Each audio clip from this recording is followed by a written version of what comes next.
আসসালামু আলাইকুম প্রিয় শিক্ষার্থী, আজকে আপনাদেরকে যে অঙ্কটা শেখাবো এই অঙ্কটা শিখতে গেলে আমাকে সময় দিতে হবে। আমি আবারও বলি, এটা হচ্ছে সেটের অঙ্ক, কিন্তু আপনাকে প্রথমে দেখেন গুণ করতে হবে।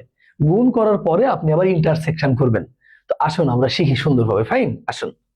তো দেখেন আমাদের প্রথমে যেটা বলছে, এই যে প্রথমে কোনটুকু আছে বলতেছে যে এই জায়গাটা সম্পর্কে আমাদেরকে জানা লাগবে, অর্থাৎ এইটা আগে আমরা ক্যালকুলেট করব, তারপরে আমরা এই যে এই জায়গাটাও ক্যালকুলেট করব। ফাইন, এরপরে আমরা আবার ইন্টারসেকশন করব। আসুন আমরা শিখি। তো আমরা যদি এখানে বলি যে এ গুণ হচ্ছে বি, ওকে, তাহলে এর মান কত বলেন তো? 1 2 3। এর মান হচ্ছে 1 2 আর কত 3। এই যে আমরা গুণ দিলাম, আর বি এর মান হচ্ছে 3b।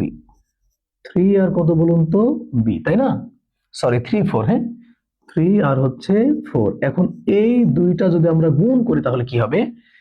তাহলে আমরা 1 দিয়ে আগে গুণ করি। ফাইন, 1 দিয়ে যদি গুণ করি তাহলে হবে 1 3। কত হবে? 1 3। আচ্ছা, তারপরে কি হবে?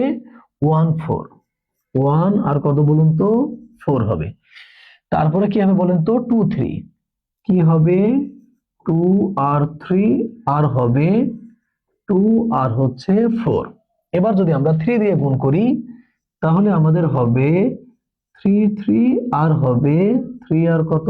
4। ফাইন, তাহলে আমরা গুণ করলাম। ফাইন, এবার আছে বি গুণ সি। তাহলে আমরা এখানে বলতে পারি যে বি গুণ কত? সি। তো আমরা বি এর মান দেখতে পাচ্ছি যে 3 4। 3 আর কত? 4। আর আমরা গুণ করব, সি এর মান হচ্ছে 4 5 6। 4 তারপরে 5 আর কত? 6। ফাইন, আচ্ছা এখন আমরা গুণ করে নিই। তাহলে 3 দ্বারা যদি গুণ করেন তাহলে হবে 3 4। আবার 3 দ্বারা আমরা গুণ করলে কত হবে বলুন তো? 3 আর কত হবে? 5 হবে। আবার 3 দ্বারা গুণ করলে কত হবে? 3 আর কত হবে বলুন তো? 6 হবে। এবার আমরা 4 দ্বারা গুণ করব।